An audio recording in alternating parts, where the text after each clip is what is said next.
Welcome to Peer Innovation, the podcast with Leo Batari and me, Randy Cantrell. Building on our previous shows, The Year of the Peer and What Anyone Can Do, we turn our attention to helping business leaders build high-performing teams. We'll talk with a diverse group of thought leaders who will share stories and insights that will help you and your teams achieve new heights. If you believe there is strength in numbers and that meeting the challenges of the future can only be achieved if we do it together, then join us for the conversation. Today's guest is Laura Goodrich. Laura is an expert on transformation and the future of work. She has over 20 years of experience as an executive coach and innovator. She's recognized by Thinkers 360 as a top 20 thought leader in transformation, future work, change culture, and technology. Laura is recognized as the 10 most inspiring businesswomen to watch in 2020. We welcome Laura to the show. And we welcome you back to another episode of Peer Innovation, the podcast. The website is peernovation.co. Special guest today, a returning guest, Laura Goodrich. Welcome, Laura. Well, thank you for having me. I'm excited. Of course, returning guest. It's back in 2017. It's actually hard to imagine it's been that long when Laura was one of our 50 featured guests of the Year of the Peer. And of course, talking a lot about her work at the time with seeing red cars and this idea of, as individuals, really understanding, what we want and what that looks like and how we can, I think realize ourselves and, contribute to teams. But as your work has evolved, Laura, we thought, what an amazing time, actually, to have you on the show to really be able to talk about, really what's happening today and what this means for leaders in particular. So let's get started with that. Let's do. It's important. Yeah. So let's start with, just so that people can catch up a little bit, let's talk, give folks a little background about yourself and your work and how things have evolved right up to now. Well, I have focused on change and transformation and the future of work for 2.5 decades.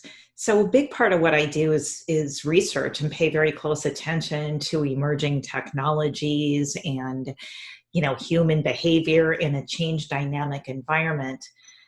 Really being keen observers of human behavior in light of change.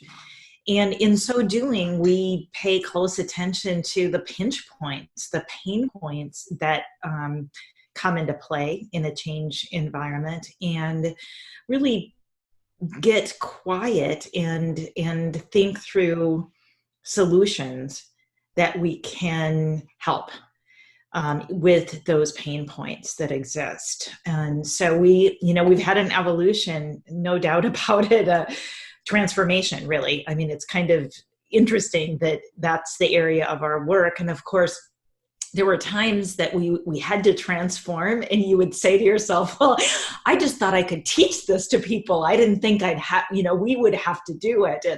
But it's only fair that we would have to do what we teach, right? What we talk about. And we certainly had. So we started, I spent a lot of time early on in my career in the, serving as a coach and advisor to leaders that were leading significant change. That was really where I was at. And then back in about 2008, 2009, I had an epiphany. I was flying over the mountains, beautiful mountains of Utah. And I thought to myself, there is $64 billion spent on training. And we know that retention is extremely poor.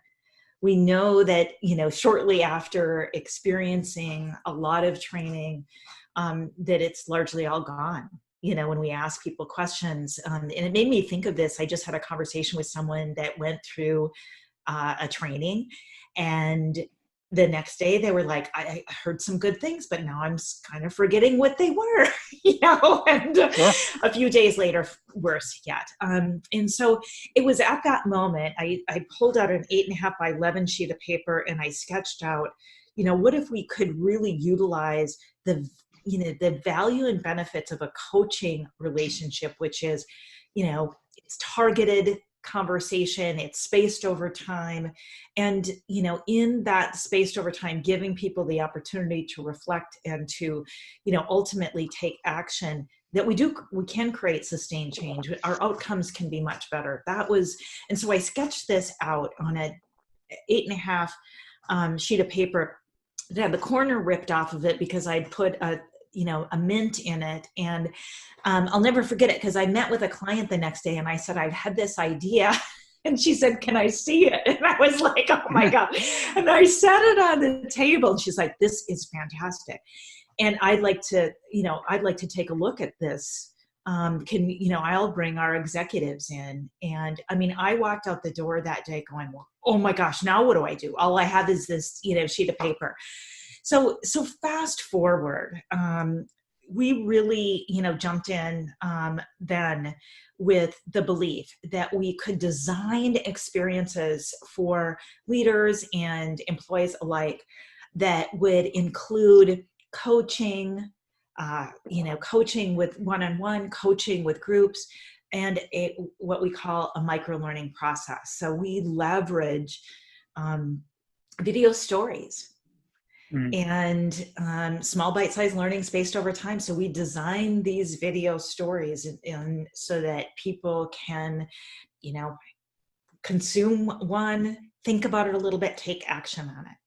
So each microlearning is 3.5 minutes max. The reflection time, maybe 5 minutes. And of course, the action really varies depending on the action steps that we've asked them to take or that they define themselves. But it's really, we don't give people the answers. We have them come up with their own. So that's evolution. We've got, 14 of these processes that we've now created. Wow. So it's kind of funny because if you think back to 2008, first of all, the economy just went in a terrible direction. That didn't help us. Technology platforms were not great. Videos were still buffering back then. Think about that. And the adoption of, human beings, the human side of what we always look at, it was not very good. So it was heavy lifting, let's say, heavy lifting. But just providing that mechanism is so important. We know, especially today, where you've got people who are typically the staff is smaller. They have just as much, if not more, work to do in a more compressed time frame. They go off to some kind of training and then only to have to come back and catch up on everything they missed while they were gone. And it's like there's no mechanism for retaining, let alone implementing anything new when it comes to behavior. So this is really powerful. So 14 areas. So we think about these micro learnings. What does that look like? In other words, what are some of the subject areas covered, for example? Well, since our research and work and really passion has been around, transformation in the future of work, these programs do address the challenges and opportunities that are present in a change dynamic environment. So we have creating a mindset for change, an agility program. We have made versions of these processes for specific verticals. In particular, we've made it and customized it for healthcare. Healthcare likes to see their environment in an experience. And so we're able to do that. That's really the beauty of being able to use video and stills in that video content that are germane to a particular audience. We've been working really, really hard on a program, as you mentioned earlier, called Remote Leadershift. And that is a program that addresses, like I said, we're always looking at the challenges. What are the pinch points that are present? So that program really addresses challenge number one. We're now working remotely. We've recognized that we can drive business outcomes, right? I mean, most organizations are quite surprised that they are able to drive business outcomes in ways they didn't imagine. What is largely being neglected is, the social and emotional health of the team. So In fact, I just talked with a leader that said, well, I have a couple employees that have literally been in an apartment now for 4 months. They don't have anybody else in that apartment with them. Their social and emotional needs are not being met. And this leader said, well, I'm so grateful that the rest of ours are, because we have family and friends that are close. And I said, one of the things we have to recognize is that our teams have social and emotional needs also. And so imagine for a moment that you would to reverse that. Imagine that you would say, well, my social and emotional needs are met on my team. I've got this great team dynamic. Well, then I will not attend to the social and emotional needs of my family. How long would it take for that to be problematic, right? It would be problematic quite quickly. And so this program addresses that, the social and emotional needs of the team. And then the next point is, here we are leading a remote team through crisis. And that's another element that we are largely not speaking to. But think about sustained stress that people have been experiencing over the course of time. It's now we're getting into months upon month, and we've got much uncertainty going forward. In the midst of all this work that I've been doing, I spent a couple of years working as a crisis counselor, and as a volunteer crisis counselor. And in that space, I had the experience of working with a lot of folks in crisis, and came to recognize that the challenges with crisis are often not in the middle of them, right? They are on the other side of those crises. And so that's a lot of what we're seeing right now. And just to give an example, so think about, we don't have to be frontline workers to recognize we were absolute heroes in a moment. Leaders around the world were heroes. They took their teams and they put them in a remote environment, and they got them up to speed literally overnight. I mean, none of us had even a moment to collect ourselves to sort of get oriented around that. So very heroic, which is, the first phase of a crisis environment. Then the next phase of crisis is the honeymoon phase. Okay, now we can do it. Look at us. We can do a great job. As one leader said to me, we're doing great. Our adult children are here. We like each other. This is great. Mm-hmm. And then 3 weeks later, I got a text message from that leader that said, Wi-Fi's been down twice. I am sitting on my rear end in, Zoom meetings back to back for 8 hours a day. And my adult son just walked through a conference meeting with his pajamas on, right? And so now we've moved into the dissension phase. And it's not so. Now we're frustrated. Now we're frustrated because our social emotional needs haven't been met. We haven't had a place to express the stress that we're experiencing. Now we're frustrated. And what we're seeing within organizations and what we're hearing about is behavior that is very unexpected, and behavior that is problematic. And it's this bursting out of all of these things that is in place. Now, I'll offer, the next phase is the rebuilding phase, and hopefully we'll be moving into rebuilding.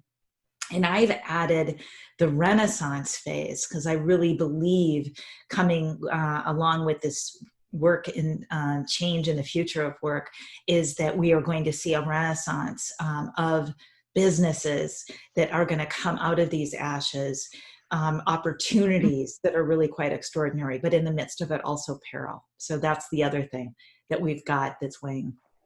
What I love about what you're talking about, though, when we think about training, oftentimes we think about people who are learning skills, who are learning different things that help them do their job.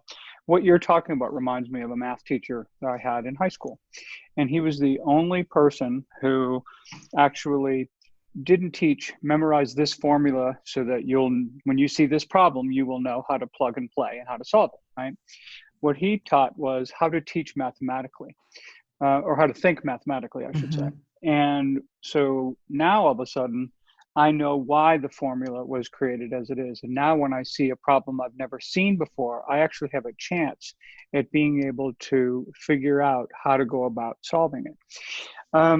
When I think about a lot of the stuff you're talking about in teaching, this is the kind of stuff that builds just muscles and awareness, and that is reusable and repeatable, and you just get better at it, and it makes you probably the most important thing you can be in today's world, and that's being adaptable, being agile that you talked about, being able to, because we're confronting situations all the time that we've never seen before, and we have to understand, we have to be able to draw from something in order to be able to successfully deal with that. And it seems that the genius of your training and what you do is that you give people the ability to do those kinds of things. Would that be fair? That is fair. And thank you for making that note, because the next critical part of this program, what we talk about is it's really about empowering leaders to transform the underlying assumptions of the work, the workplace, the workforce, all of that, transforming those underlying assumptions. So all of us have these assumptions that got us here. And here we are, and we, the natural tendency is to be tethered to them and hold on to them. And so what we created in this process is a way to think through challenges, one challenge at a time. And we did that for a very specific reason, because we need to sort of take it one step at a time. There's so much uncertainty that we have now that, nobody's taking big leaps at this point. We need to take one step at a time, but we have to stop in the moment when we encounter challenges and consider different solutions, because those underlying assumptions are no longer serving us.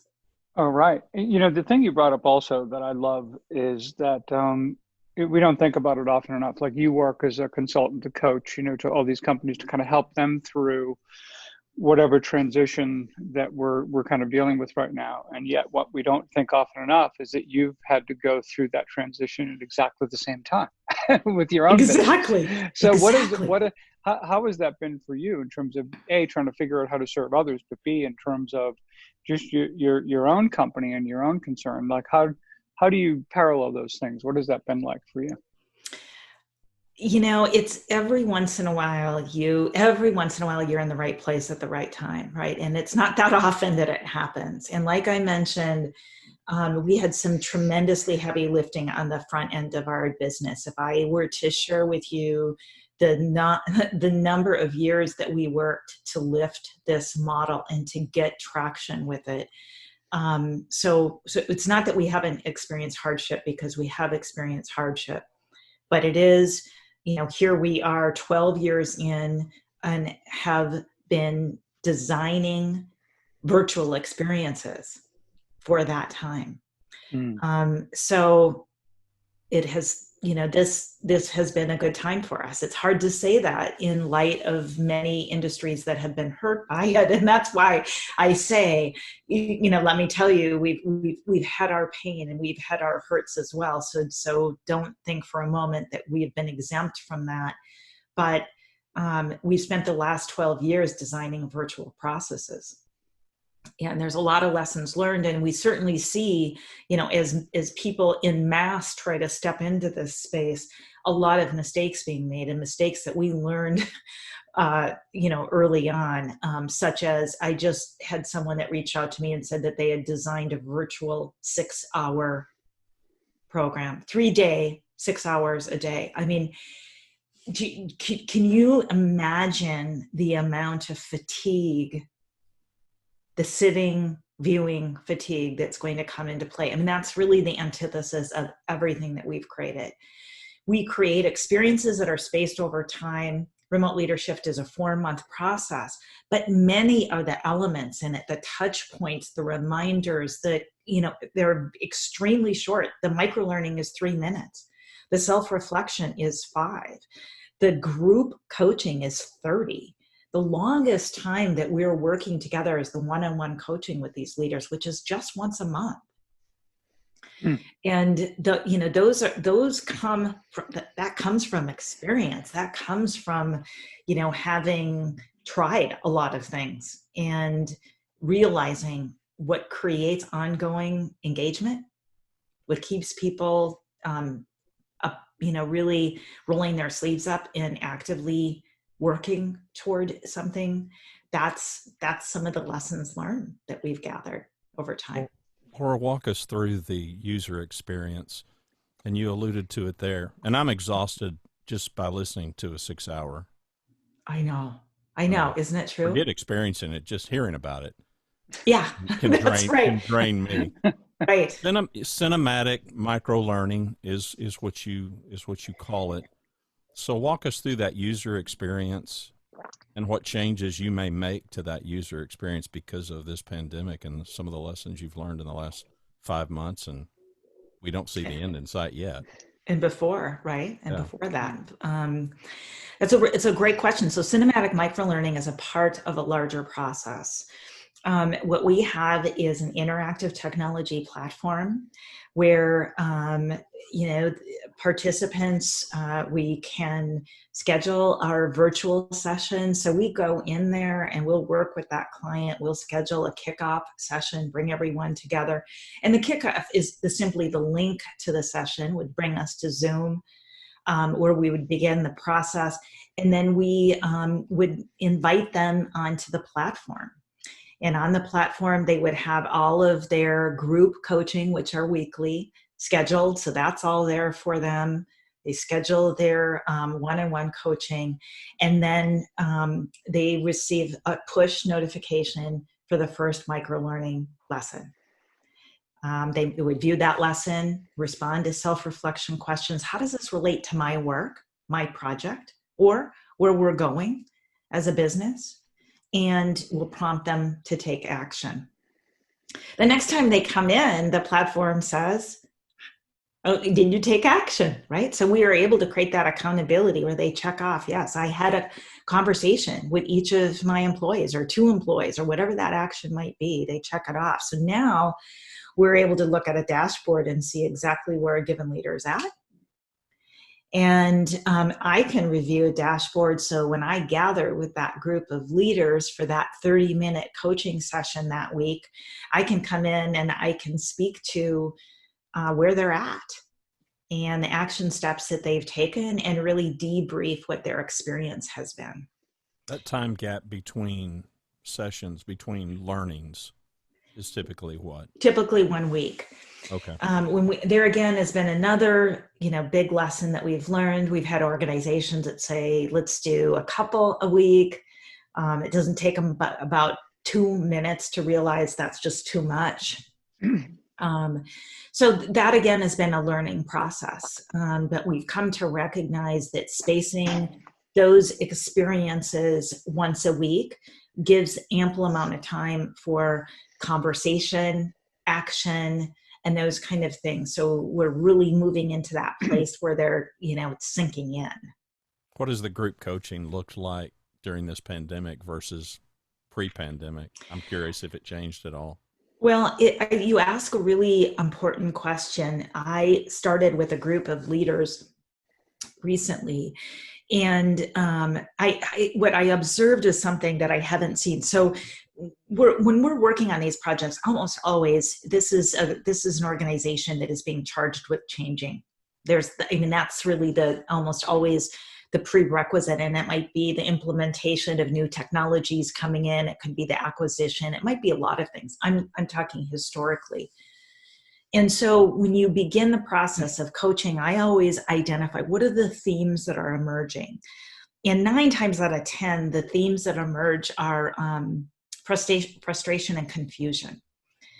Frustration that they're trying to advance in, let's say, the new technology that they're going to bring in. And it's frustration because they're seeing the resistance, the natural resistance to it. And then confusion by behavior, right? Confusion, like, wow, that's odd. I didn't think this person would behave that way. Mm-hmm. I started off with this group of leaders, and I should note, this is an organization that has had a significant uptick. Has been positively impacted.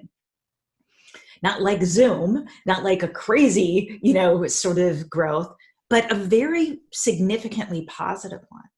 And every one of those leaders mentioned one of 2 things in terms of a theme: anxiety and depression. They were either speaking about it from their own perspective or people on the team. And sort of that comes back to, why when we designed this program that we designed, how do we make sure we give people the opportunity for expression? Because we're pushing through on business continuity now, and we're not addressing some of the certain realities and creating either resources to support people or simply the opportunity for them to express their experiences.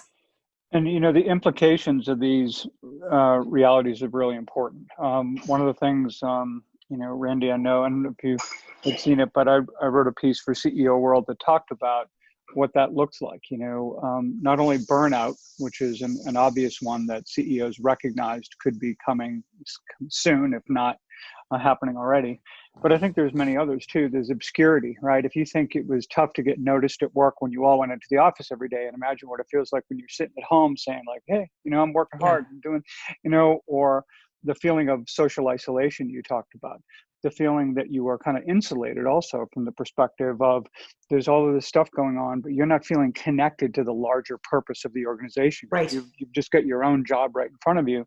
And then of course there's the inspiration part of it. How do I do things in a way that can actually keep me up, can keep me fired up and inspired and feeling good about my work and what I'm doing. And, so when we don't address these needs that you're talking about, any number of these things, either by themselves or in combination, become inevitable, quite frankly, when we're working from home like this. And so I think as long as we do pay attention to it, and as long as people like you are out there giving people, first of all, the awareness, and then obviously also the ability to kind of being able to lead through these times, I think it's really, really powerful, really extraordinary. Well, we're all learning along the way. We're all learning along the way. But if you think about it, and sort of coming back to the transforming the underlying assumptions, we're beginning to see some of these organizations that are, they're gonna take on entirely different businesses, right? One of the examples that I thought was really interesting was, in the making of the masks related to the pandemic, how 3M in collaboration with Ford, I'm pretty sure Ford came in. Ford was going to contribute a piece of it, and I spoke with someone at 11 days from the first conversation to the point that they put a product on an assembly line. And to think about, that's literally moving a mountain. But it's also, it's also a business. It's becoming a different business altogether. And so, there's needs that are emerging, there's opportunities that are emerging, and there's countless businesses that were on life support before this, right? Countless industries that were really in a place of struggle, and they face no option but to come up with innovative solutions. And that's really what we built into this process, is how do we address the challenges that we're facing, and we come up with really innovative angles to them and potentially new directions that we can go in with our organizations, new revenue opportunities in the midst of this. Yeah, and I think you bring up a great point. This whole idea of finding the opportunity in the adversity is really, it's kind of the metaphor of a fighter. When someone throws you a punch, by definition, they're also leaving themselves open in some way. And understanding and seeing that opening and being able to take advantage of it becomes huge. We think about all these companies, for example. I was involved in something the other day where I was sharing, I think it was Disney, CNN. There's a whole host of companies out there from a long list that all started during a recession. Yeah. Yes, I saw that. I love that. Things like that. And so it's I think it challenges all of us. And I think part of what we can do when we get together, and whether people listen to podcasts or they participate in peer group meetings or they work with their coach or their fellow employees, whatever, just to get together and have conversations about these things, because the more perspectives we can get on it, the greater ability we're all going to have maybe to see that opening, to find that opportunity. I love that you mentioned that, because one of the accountabilities that we have built into this program is conversations with people outside of our industry, because we're having the conversations with those in our industry, and Yet, if we believe that if we have dialogue and conversations with people outside of our industry, that's where we're going to come up with the innovative breakthrough thinking. So when we begin that process, we ask those leaders to have, 10 conversations in the next month with people outside of their industry, and that they reach out to their most innovative, forward-leaning people in their network, friends, family, whoever it might be, and really, have the conversation that people are not shouting off of the mountaintop about. There's a lot of conversations going on right now, which are quite quiet. So how can we learn from one another, and how can we leverage those conversations to build new and innovative solutions? It's so interesting when you get the perspective sometimes of people who think to themselves, or will say out loud, I don't know what I could possibly learn from someone who doesn't know anything about my business. And usually one of the greatest things that I see happen all the time is people who don't know about your business specifically will ask you the questions you've stopped asking yourself a long time ago. Mm-hmm. And especially when times have changed as we're in now, all of a sudden we start, grappling with those questions that we've stopped asking ourselves because it's always the way we've done it, or whatever it happens to be. It helps us find that opportunity sometimes that we would have missed entirely had we been not asked by someone outside of our industry who wouldn't take that question for granted at all, but just will ask. And it's always amazing, the aha moment that occurs for so many.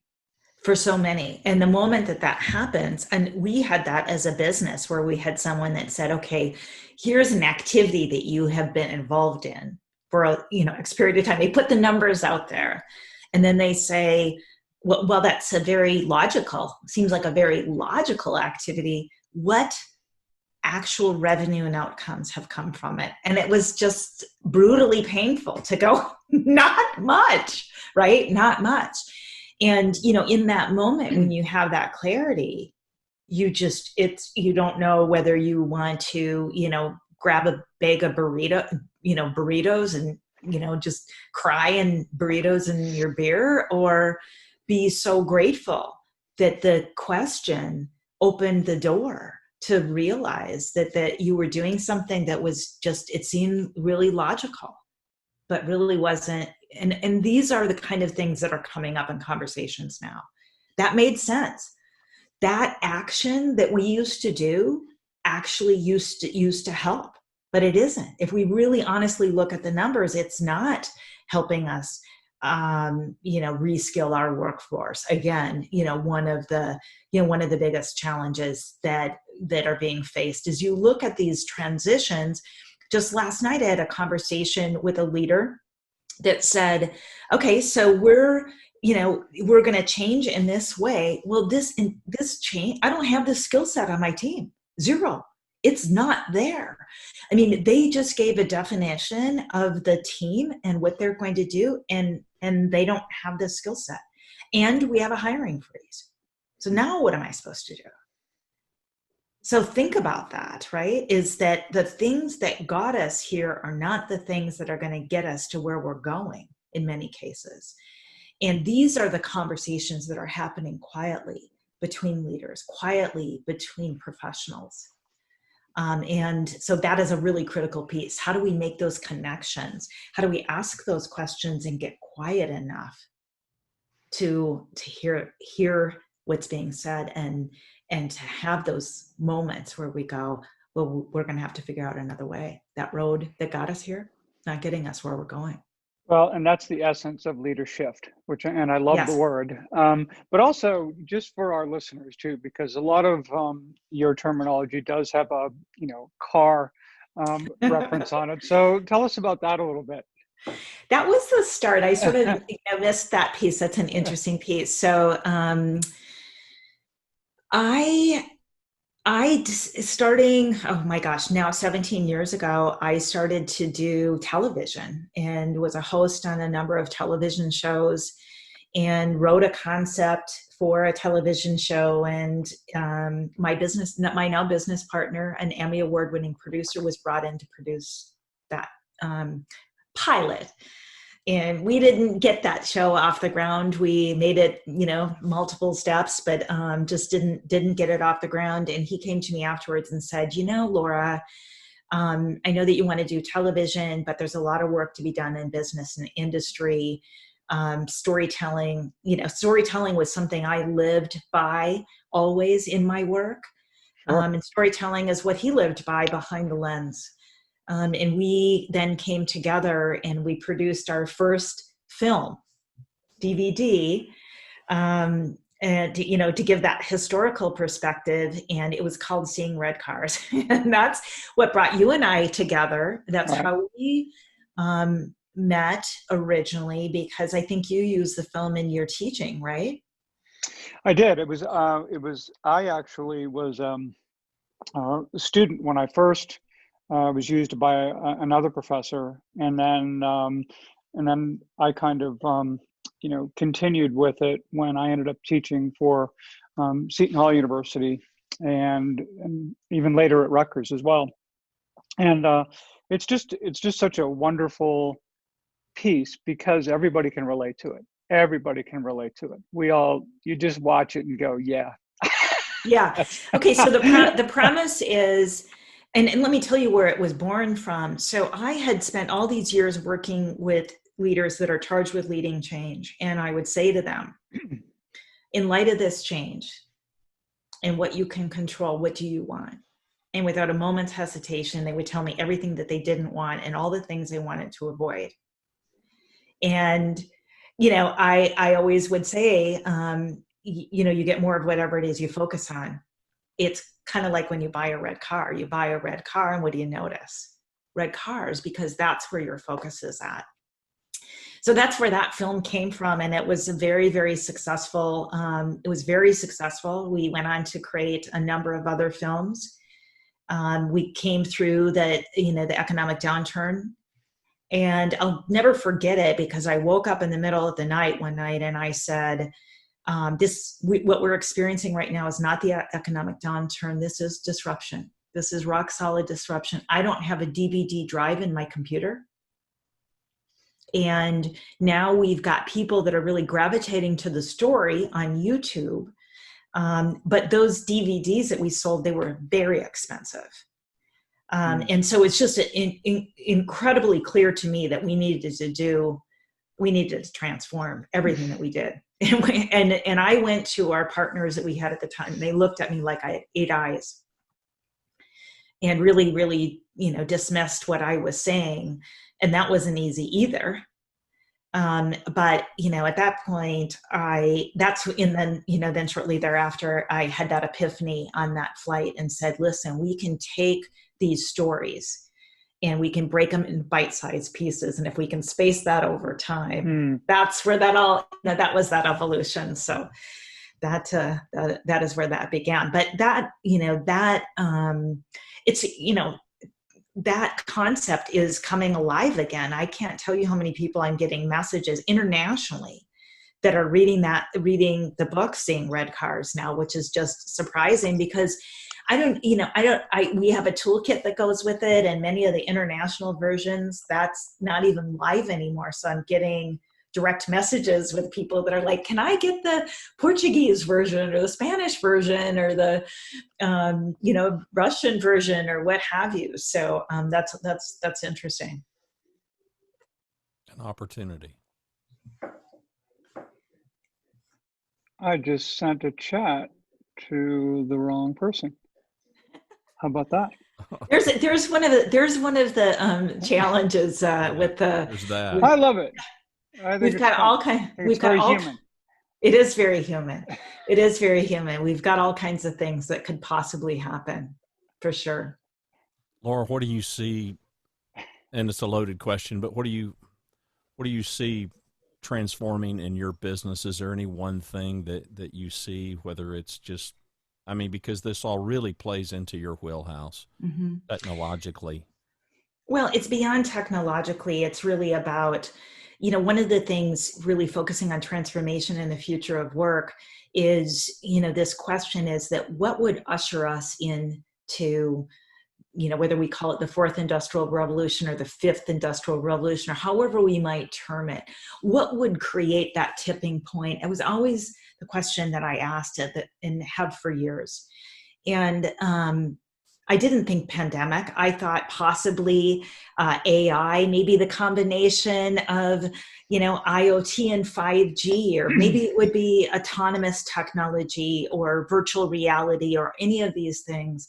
And lo and behold, here we are in the midst of a pandemic. And if you really think about the behavioral shifts that are going on, I believe without a shadow of a doubt that we are in the midst of a explosively fast business transformation, and few industries will be exempt. And I feel pretty passionate about playing a role in serving as a guide, as a partner, as a mentor, as a whatever you want to call me, with leaders that will be charged with leading the way.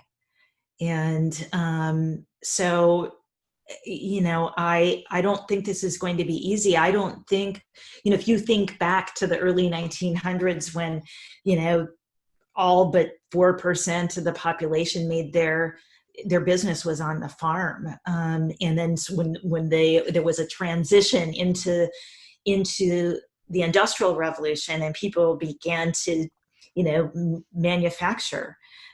If you think that, the farmers and the blacksmiths were standing around going, well, this is terribly exciting. Look at the opportunities that we have before us. I think we could, safely say that they didn't. They probably thought they would go back to business as usual. I'm guessing they would say, oh, they'll find life in the city to be unpleasant. We have to live in the plains. I'm guessing they were quite dismissive of it. And no doubt we have that around us right now. And that's the hard part. That's the hard part, is that we're going to see some hard things happen. The great thing about your work that I know Leo and I both love is, it is this evergreen nature, which I would suspect is why Red Cars is having a resurgence, because at the end of the day, it still is just about us as people, and it's about the way we think and the way we approach our problems or our challenges or opportunities, and the way that we interact with each other as well. I want to ask you one last question before we kind of hawk your website. We're going to send people to gwtnext.com,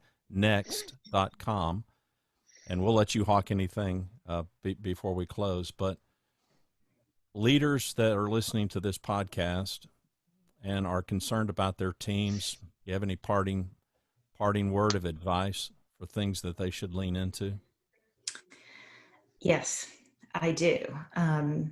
One, recognize that your team has social and emotional needs, and it's important to be very strategic and mindful and plan for that now, right? How do we address the social and emotional needs that we're not physically together? Two, your team has gone and is in the midst of crisis with uncertainty on the horizon. So consider, how are we going to address the emotional needs of our teams? And as a leader, how am I going to create a place for dialogue and conversation that is much needed? And then ultimately, the foundation of that is, how do we enable our teams, one person at a time, one challenge at a time, to challenge that status quo, that knee-jerk reaction to the challenges that we're facing, and kind of set the stage so that we can consider what's next. Those are the three things.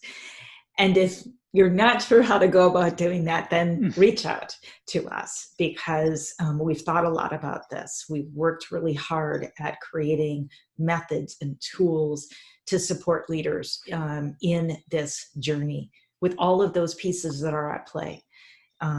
So, we're here. I'm here. I'm ready for that conversation, and we've got some tools that we can place into the hands.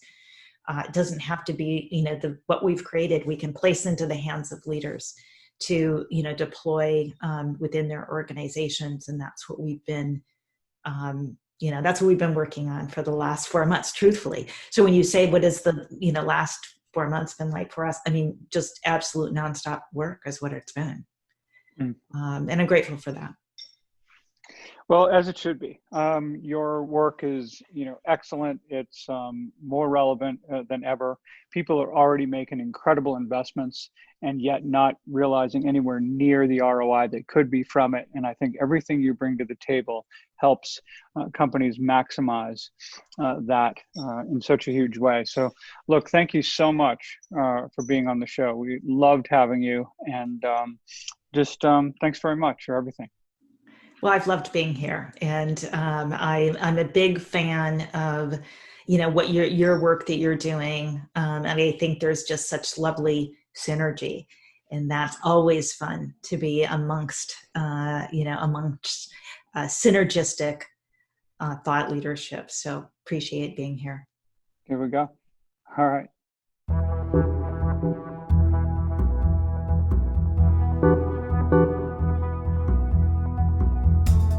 Thank you for joining us.